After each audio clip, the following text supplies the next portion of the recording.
May I help you, sir? I'm here to see my client, Stephanie Castillo. I believe she's under your protection.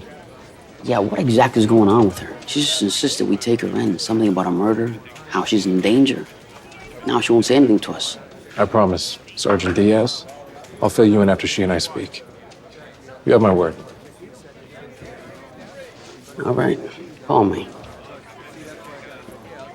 This way.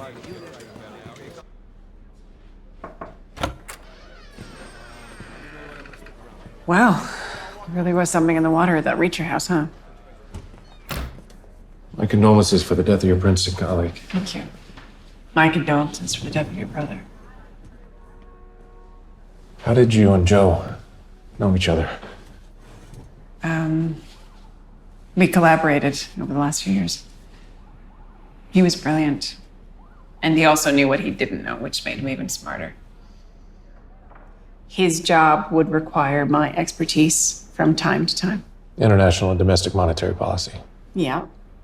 But Joe contacted me and Professor Bryant for a specialty that we don't advertise.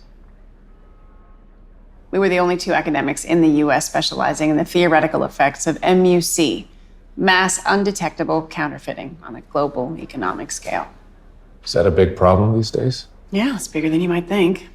Do you know that 80% of existing US currency is in $100 bills? I mean, I don't know about you, but 80% of the money that I see every day, it's not C-notes.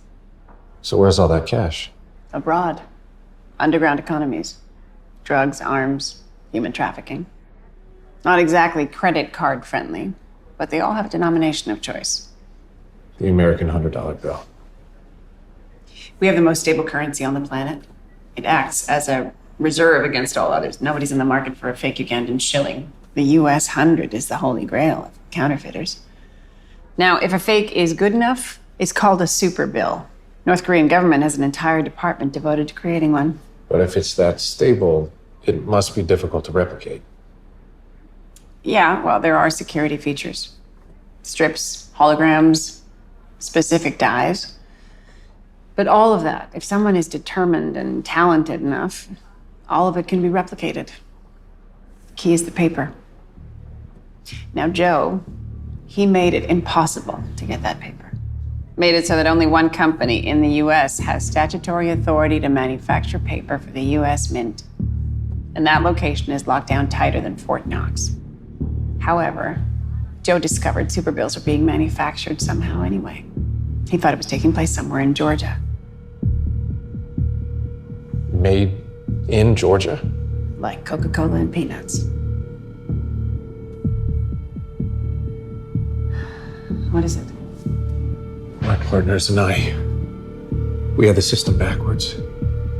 They're not making money in Venezuela and shipping out to the US. They're making money in the US and shipping out to Venezuela. I have to go. I didn't realize it was Venezuela.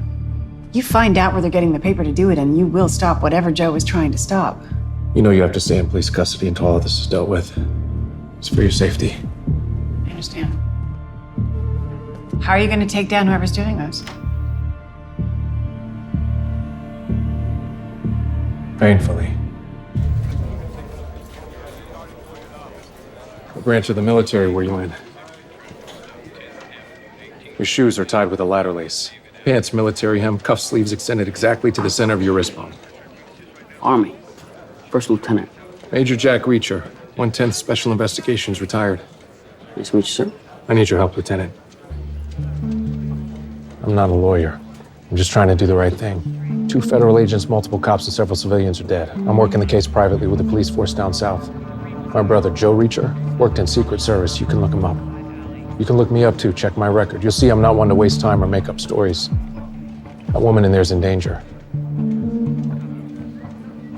I need you to make sure she's protected until you get a phone call from me, and only me. It needs to be off the books. It needs to be quiet. I can count on you, Diaz? So, yes, sir.